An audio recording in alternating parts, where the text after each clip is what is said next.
काल परवा त्या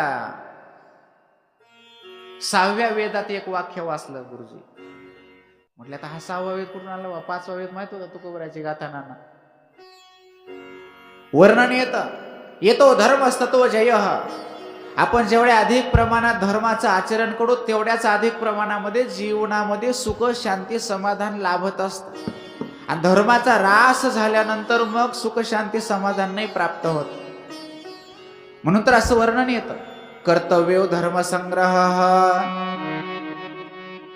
जसं माणसं पैसा कमवण्याकरता धडपड करतात ना, अर्थार्जनासाठी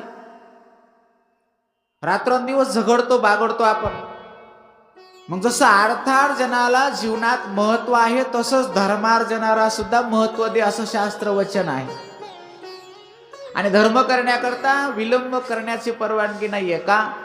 अनित्यानि शरीरानि विभवो नैव शाश्वतम नित्यं सन्निहितो मृत्युः कर्तव्यो धर्म संग्रह.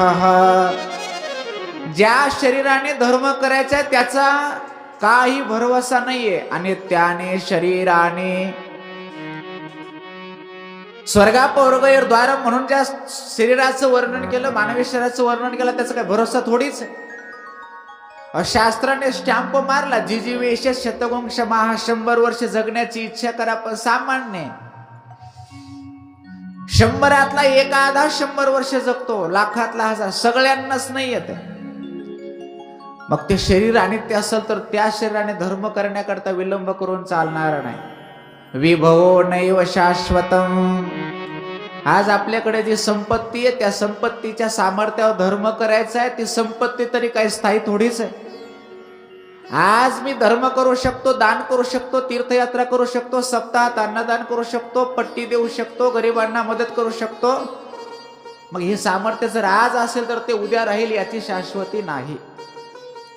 नाही मग बघू पुढच्या वर्षी, नाही. विभो नैव शाश्वतम. आज माझ्या खिशात 10 रुपये उद्या राहतील का नाही याची शाश्वती नाही. नित्यम सन्निहितो मृत्यू. रोज आपल्या बरोबर आपल्या जवळ आपला मृत्यू उभा आहे. म्हणून काय करा? कर्तव्यो धर्म संग्रह. धर्माचा संग्रह करत राहा म्हटले का? कारण धर्मानेच जीवनामध्ये सुख शांती समाधान येणार आहे.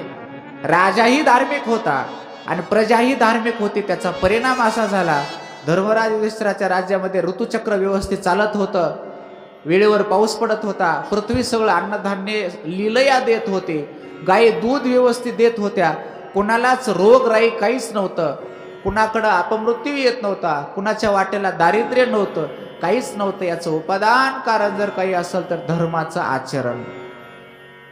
आणि या धर्मातून आलेलं जे काही असेल का मग ते कमी जरी असलं तरी सुख देत असतं. यद अल्पम तद बहुशास्त्र सांगतं. आकृत्वा परसंतात्पम आगत्वा खल मंदिरम. दुसऱ्याला त्रास न देता, मूर्खांच्या दारात न जाता, शास्त्राच्या मर्यादा उल्लंघन न करता, यद अल्पम तद बहु. मग ते थोडं असलं तरीही पुरेसं झालं. काल परवा त्या 6व्या वेदात एक वाक्य वाचलं गुरुजी. म्हटलं आता हा 6वा वेद कुठून आला? 5वा वेद माहित होता तुकोबराची गाथा नाना. 6वा वेद आला. आता हे सोशल मीडिया 6वा वेद म्हणायचं ह्याला. ते काय इंस्टाग्राम, फेसबुक, व्हॉट्सअप वगैरे वगैरे हे सगळं हा एक नवीन वेद झाला. त्याच्यात एक वाक्य होतं, कुणी लिहिलं, लय डोके, एवढं सुंदर सुंदर लिखाण असतं त्याच्यामध्ये, चांगले आहे आणि वाईट आहे. ते म्हणे आपल्याकडे काय आलंय ते किती आहे त्यापेक्षा जे आलंय का त्याच्यात इतरांचा तळतळाट आलाय का हे अगोदर बघितलं पाहिजे. आपल्याकडे जे आलंय त्याच्यात जर इतरांचा तळतळाट आला असेल तर ती संपत्ती अधर्माने आलेली आहे. आणि अधर्माने आलेली संपत्ती सुख देऊ शकत नाही, मग ती किती ढिगाणे असली तरी.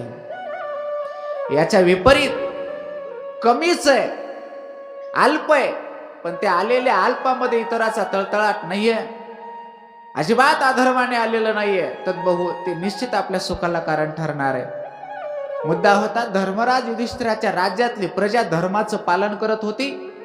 परिणाम तो धर्म त्यांना येतो. धर्मस्ततो जय, धर्मो रक्षति रक्षितः, धर्मो हंती हतो हातः. धर्माचा नाश केला की नष्ट धर्म आपला नाश करतो, आणि धर्माचं रक्षण केलं की रक्षित धर्म आपलं रक्षण करत असतो. शिवमहापुराणाच्या पहिल्याच संहितेच्या 13व्या अध्यायामध्ये फार सुंदर वर्णन आहे. धर्माद अर्थो अर्थतो भोगो भोगाद वैराग्य संभव. वर्णन असं येतं. आज आम्हाला संसार का सुटत नाही त्याचं कारण आहे, आम्ही जो संसार संग्रह केलाय तो संसार धर्माने आलेला नाहीये, कुठंतरी अधर्माने आलेला आहे. धर्माद अर्थ, आपल्या अर्थाचं उपादान धर्म असला पाहिजे. धर्माने आलेला अर्थ आणि त्या अर्थाने जर भोग भोगले तर वेळ आल्यानंतर त्या भोगाचं वैराग्य होत असतं. भागवताच्या 4व्या आणि 5व्या स्कंदामध्ये ज्या कथा येतात ना, उत्तानपादाचा मुलगा ध्रुव, ध्रुवाचा उत्कल, त्याच्या वंशात सगळे पुढे प्रियव्रत, अग्निद्र, नाभी, ऋषभदेव, भरत, एकही राजा घरात मेला नाही. का? पोरगा करता झाला, मुलाला गादीवर बसवायचं, राजानं वनात जायचं, साधना करायची. का विरक्ती होते बुवा? आणि आजचा एकही प्रियव्रत घरातच सगळे खिळे ठोकू ठोकू. आम्हाला का विरक्ती होत नाही? मसनातून वापस यायची तयारी, सरनावून जरा येऊ दे, थोडं काम राहिलंय. का बरं? आणि आमच्याच वंशातल्या पूर्वजांना संसाराची विरक्ती वेळ आली की झाली, प्रत्येकाने घर सोडलं. का? याचा अर्थ असा होतो, तुम्ही आम्ही सगळे आलो त्याच्यामध्ये. कुठंतरी आमच्या संपत्तीमध्ये अधर्म घुसलेला आहे, कुठंतरी आमच्या भोगात अधर्म घुसलेला आहे, कुठंतरी आमच्या कामात अर्थात अधर्म घुसलेला आहे, जो की आम्हाला विरक्ती नाही होत देत संसाराची. धर्मपालन गरजेचं आहे. धर्मराज युधिष्ठिराच्या राज्यामध्ये सर्व प्रजा धार्मिक होती आणि अर्थातच स्वतः राजा सुद्धा धार्मिक होता. आनंदात चाललं होतं त्या धर्मराज युधिष्ठिराचं राज्य. भगवान श्रीकृष्णाने पांडवाचा निरोप घेतला आणि द्वारकेकडे निघाले.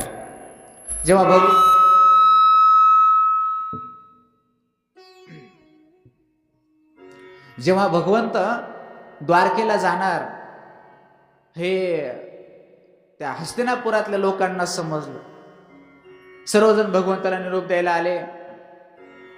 कुणी भगवंताला आलिंगन देतंय, कुणी भगवंताचं अभिवादन करतंय, कुणी भगवंताचं दर्शन घेतंय, कुणी काही.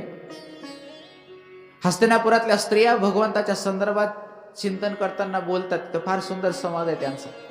हस्तिनापुरातल्या स्त्रिया म्हणतात, भाग्यशाली आहेत त्या भगवंताच्या धर्मपत्न्या, ज्यांना भगवंताचा साक्षात स्पर्श प्राप्त होतो, ज्यांना भगवंताची साक्षात सेवा करायला प्राप्त होते.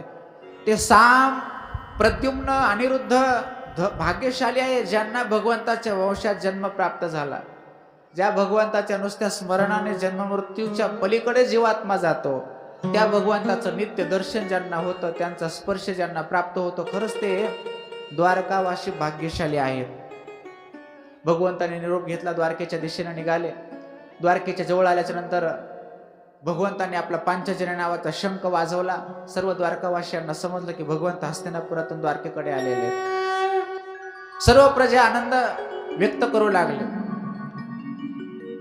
तहानेनं व्याकुळ झालेल्या एखाद्या जीवाला पाणी प्राप्त व्हावं तसं भगवंताच्या विरहाने व्याकुळ झालेले ते द्वारकावासी भगवंत आले. ते जेव्हा समजलं, सगळ्यांची मन प्रसन्न झाली, अंतःकरण भरून आले. आनंदाचे आश्रू त्या नेत्रामध्ये वाहू लागले. आता बास देवाचं दर्शन होणार. सगळेचे सगळे द्वारका